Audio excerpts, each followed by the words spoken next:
The dust kicked up by her truck matched the burnt orange of the Kansas sunset as it rumbled to a stop at the end of my driveway. I was kneeling by the pasture, fixing a fence post that the storm had wrenched loose, when the engine cut out. The silence that followed felt heavy, heavier than the tool belt digging into my hips. I stood, wiping dirt from my palms, and watched her step out. Lila moved slowly, like she carried the weight of 1,000 unspoken words. Her bag hung from one hand, shoulders hunched against the wind that swept across the open plains. She did not smile. She did not wave. She just stared at me, her eyes tired and bright with a desperation that cut through the distance between us. "Noah," she said, her voice steady but thin, "my father said you need a wife." The words landed like a hammer blow. I blinked, sure I had misheard. "My name is Noah Hale. I tend a small farm outside a town so quiet, most maps barely mark it. 5 years ago, my parents were killed in a collision with a storm-chasing truck. Overnight, the land that had been their legacy became my burden, rows of corn to plant, a house to repair, a life to hold together alone." Lila's father, Elias, had been the one to show me how to plow when my hands shook too hard to grip the wheel. He had brought me warm meals when I forgot to eat. He had reminded me that grief does not have to be fought alone. And now he was gone, too. "I lost my job," Lila said, before I could find my voice. "My apartment lease ends next week. I cannot go back to Wichita. That life does not fit anymore." She took a step closer, her boots crunching on the gravel. "I can work. I know how to garden. I can mend clothes, cook, haul feed. I will not be a drain. I just need a place to breathe." Her eyes glistened, but she did not let the tears fall. "I do not need love. I just need a chance." I saw myself in her, the fear of falling apart, the pride that kept her from begging, the quiet hope that someone might see her pain and not look away. "This is not charity," I said, my voice lower than I intended. "If you stay as an equal. Your work for this farm, your space in this house, your voice in every choice." She swallowed hard. "Deal," she said. 3 days later, we stood in a tiny church with peeling white paint. A handful of neighbors sat in the back, their stares curious but not cruel. The pastor spoke of commitment, of standing by each other through hard times. I wore my father's old flannel shirt and a pair of boots polished until they shone. Lila wore a simple green dress that belonged to her mother, a silver locket around her neck. When I slid my mother's brass ring onto her finger, my hand trembled, not from doubt, but from the weight of what we were building. This was not romance.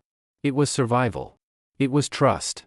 It was two lonely people choosing to face the world together instead of apart. The first weeks were quiet. We moved around each other like strangers learning a new dance. Lila woke at dawn, tending to the garden until the sun climbed high. She turned the soil, planted seeds, watered rows of tomatoes and squash with a dedication that made my chest ache. I worked the fields, planting wheat and mending fences, coming home at dusk to the smell of bread baking in the oven. We ate dinner at the kitchen table, the silence comfortable but careful. She told me about her mother, who loved to bake and sing off-key. I told her about my father, who taught me to fix anything with a hammer and a prayer. Some nights, I found her sitting on the porch, staring at the stars, tears streaming down her face. I did not ask questions. I just sat beside her, handing her a blanket, letting her know she was not alone. The town talked. I heard the whispers at the feed store, the stares at the diner.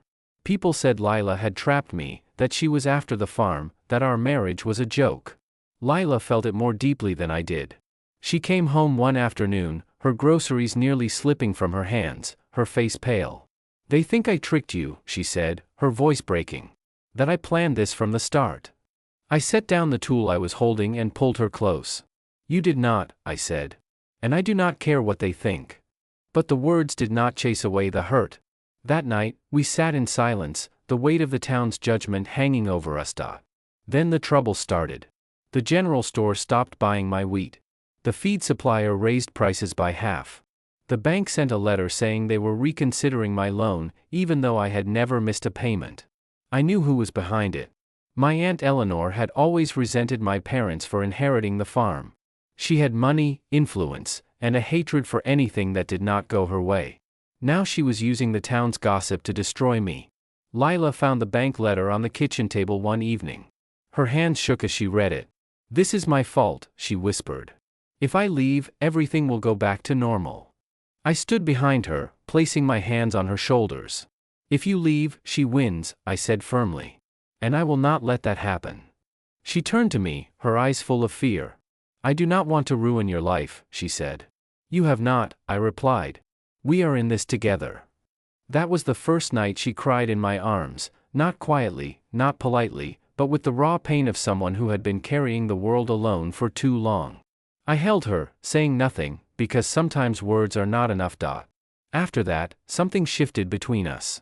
We started eating breakfast together, laughing over burnt toast.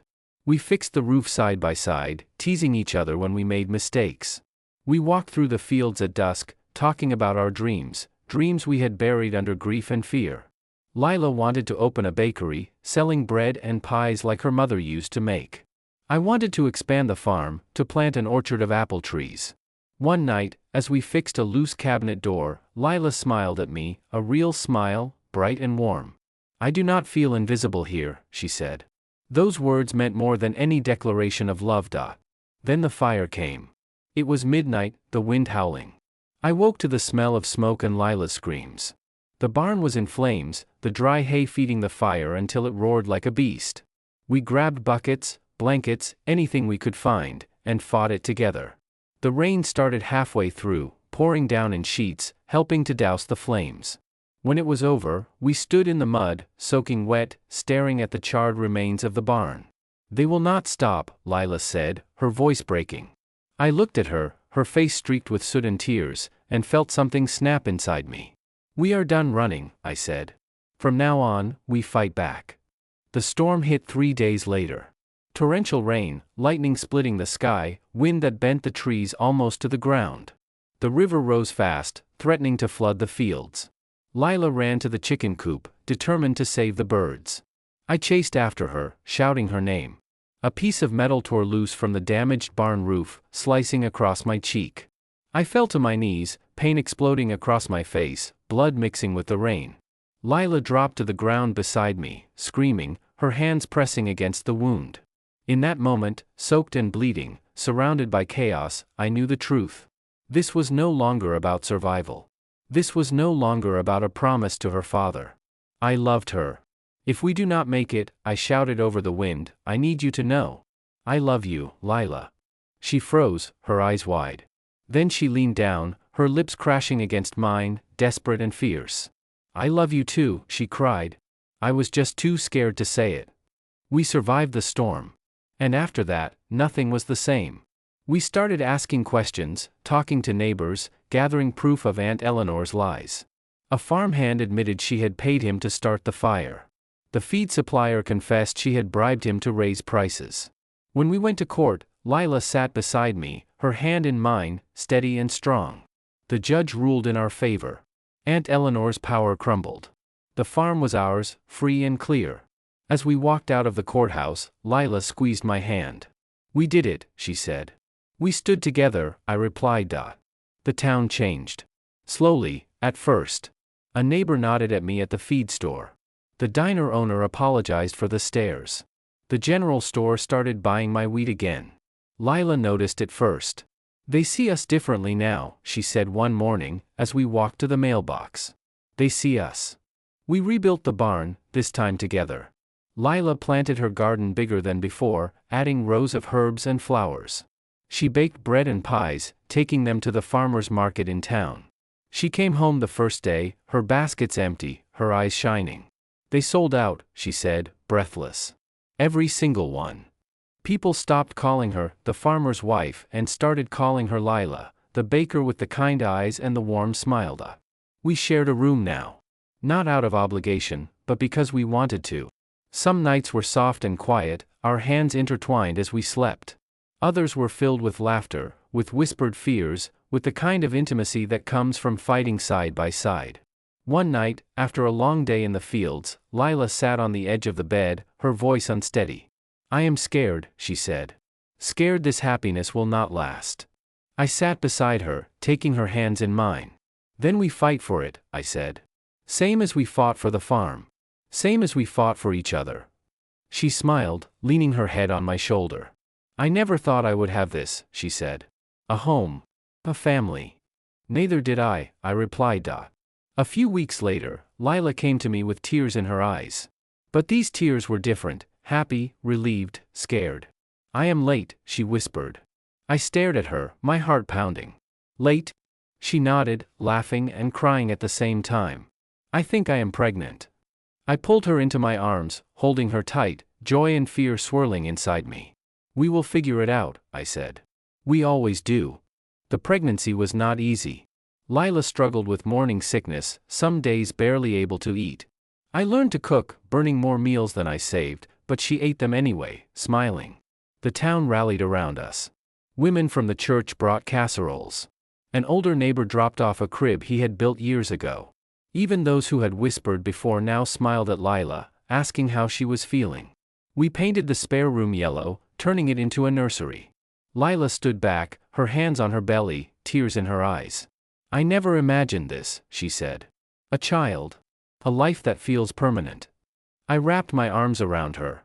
Neither did I said. Our daughter was born in the heat of summer, small and loud and perfect. We named her Clara, after my mother. When I held her for the first time, I knew nothing else mattered, not the farm, not the town, not the struggles we had faced. Lila looked at me through tears. We did this, she said. We survived to get here, I replied. Bringing Clara home changed everything. Sleep was scarce, days blurred together, but the farm felt alive in a way it never had before. I built a cradle on the porch so Lila could watch the fields while Clara slept.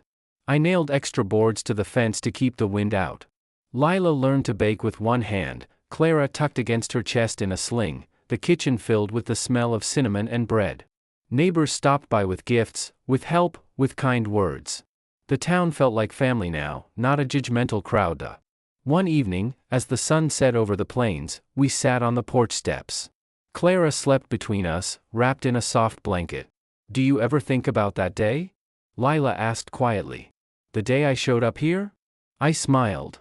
Every day, I said. I thought I was asking for shelter, she said. I did not realize I was asking for a life.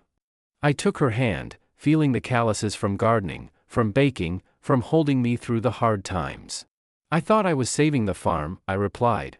Turns out you saved me. That fall, I built a bench under the old oak tree in the yard. We sat there often, watching Clara crawl through the grass, her tiny hands grabbing at leaves. Lila leaned her head on my shoulder. My father would have loved this, she said. So would mine, I replied. The scar on my cheek was still there, a reminder of the storm. The grief for our parents was still there, quiet but present. But they no longer defined us. We had built something stronger, love, family, home. On our first wedding anniversary, Lila surprised me. No church, no guests, just the three of us under the oak tree. She took my hands, Clara in her arms. We did not marry for love, she said. We married for survival. But somewhere along the way, love caught up. I swallowed hard, my throat tight with emotion. It did more than catch up, I said. She laughed, soft and warm. I choose you, Noah, she said.